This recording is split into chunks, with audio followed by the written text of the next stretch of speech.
Zelensky has a message for anyone planning to attend Putin's Victory Day parade. They need Ukraine's permission to hold it. Within hours, that wasn't just a taunt, it was a promise kept.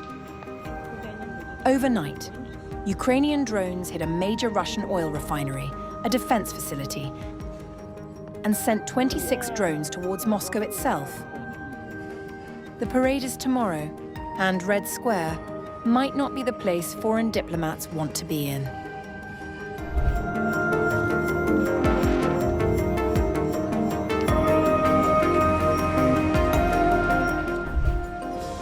The Ukrainian president has issued friendly advice to foreign leaders.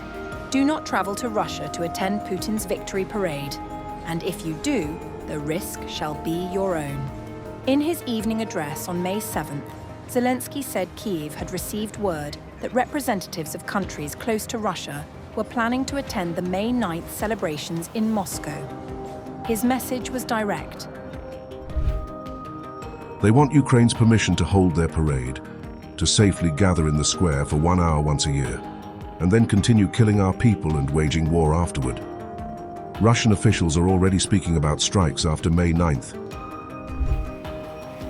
Zelensky added that Russia had been offered a ceasefire beginning May 6th. The answer from Moscow was more strikes, not peace. Ukraine proposed a ceasefire to Russia, and this is far from Ukraine's first proposal. This time, the proposal was to begin a ceasefire on May 6th. Ukraine was ready to ensure complete silence, but in response to this peace proposal, there were only new Russian strikes and new threats from Russia. Zelensky in his address had promised retaliation, and within a day those threats had turned into reality. In the early hours of May 8th, Ukrainian drones struck the Slavneft Yanos refinery in Yaroslavl, one of Russia's largest oil processing facilities and a key fuel supplier for the country's central region. Controlled jointly by Rosneft and Gazprom, the refinery has been hit before. This time it was set ablaze. Further south, explosions rocked Rostov-on-Don overnight, with a large fire burning near the MPL's chemical plant and a branch of the Radar Scientific and Technical Center, a facility with reported ties to Russia's defense ministry. Then came Moscow. Dozens of Ukrainian drones were launched towards the Russian capital in the same overnight operation. Moscow Mayor Sergei Sobyanin confirmed that 26 drones were shot down approaching the city. Temporary flight restrictions were imposed at Vnukovo and Domodedovo airports. Russia's defense ministry said air defenses intercepted 264 drones across more than a dozen regions between midnight and 7 a.m. local time on May 8th. The strikes landed one day before Russia's Victory Day parade, which has already been stripped of its tanks and heavy military equipment for the first time since 2007. The Kremlin cited operational reasons. Zelensky had a different explanation. The parade, he had said days earlier, depends on Ukraine's army's will, and Kyiv's drones will be watching from above.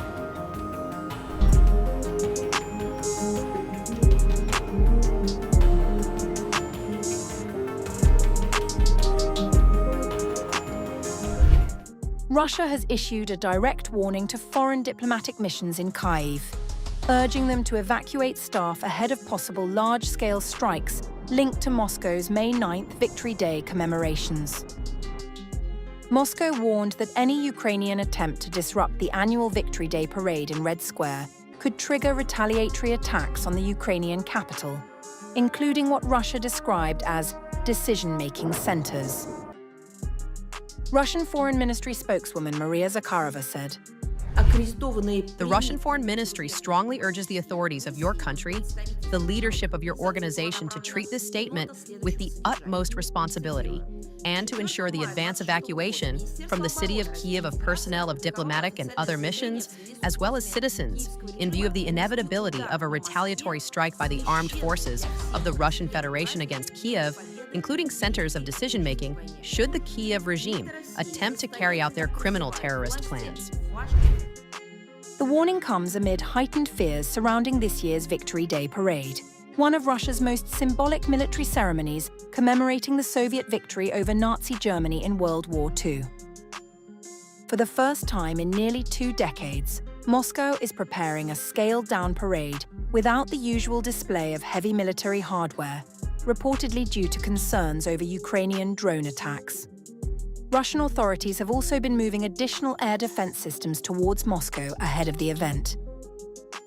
Earlier, in Armenia, Zelensky had mocked the reduced scale of the parade and Russia's security concerns. Russia has announced a May 9 parade in Moscow without military equipment. If that happens, it will be the first time in many years they cannot afford military equipment and they fear drones may buzz over Red Square. This is telling.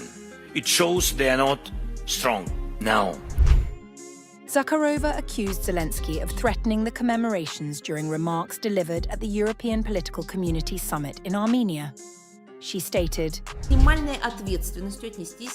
May 4th, 2026, during the summit of the European Political Community in Yerevan, the head of the Kiev regime, Zelensky, made aggressive and threatening statements about plans to disrupt the sacred Victory Day celebrations in Moscow through terrorist acts. Representatives of several European Union countries were present at the time. None of them restrained the head of the Kiev regime.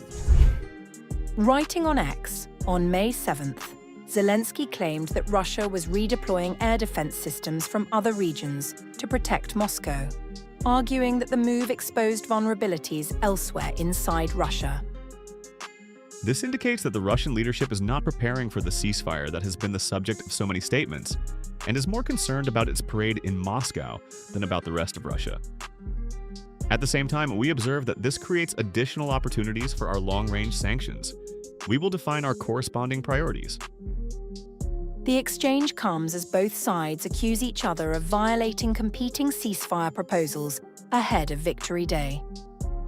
Both countries announced competing ceasefires before the event. Both sides have accused each other of breaching the unilateral ceasefire announced by Ukraine for May 6th. Russia offered its own temporary truce for its Victory Day celebrations on May 9th.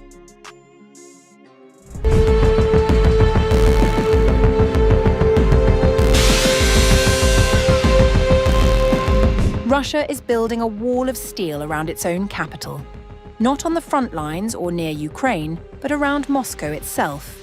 And that alone tells us that something has fundamentally shifted in this war. Satellite imagery analyzed by the German outlet Bild shows that around 43 new air defense towers were installed around Moscow in 2025 alone, forming what analysts are calling an expanded defensive perimeter.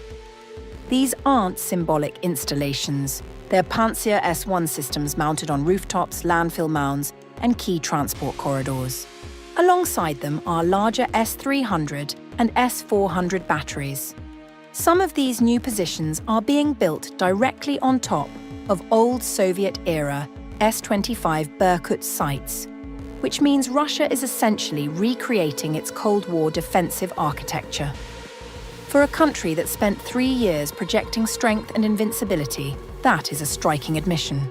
An earlier investigation by Radio Liberty found that more than 50 new surface-to-air missile positions had been constructed since Ukrainian drones first reached Moscow in May 2023.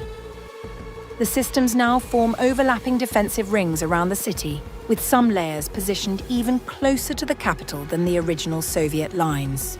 But concentrating so much hardware around Moscow means pulling it from somewhere else. Frontline regions like Kursk, Bryansk, and Belgorod may now have reduced air defense coverage. Russia is protecting its showpiece. Everyone else gets less. The timing of all this matters enormously. May 9th is Victory Day, Russia's most important national ceremony. The day Vladimir Putin stands on Red Square and projects the image of a powerful, undefeated Russia. This year, that image is harder to maintain.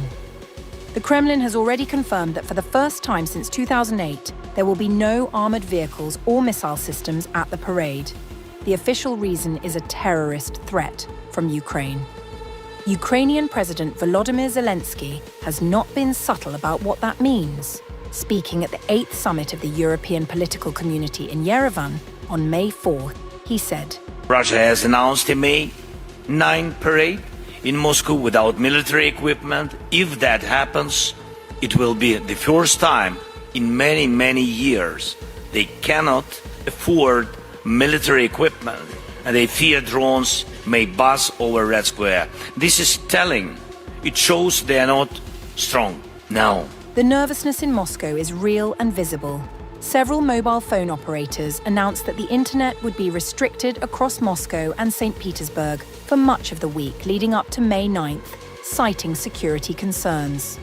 The worry, according to officials and analysts, is that Ukrainian drones use cellular networks for navigation.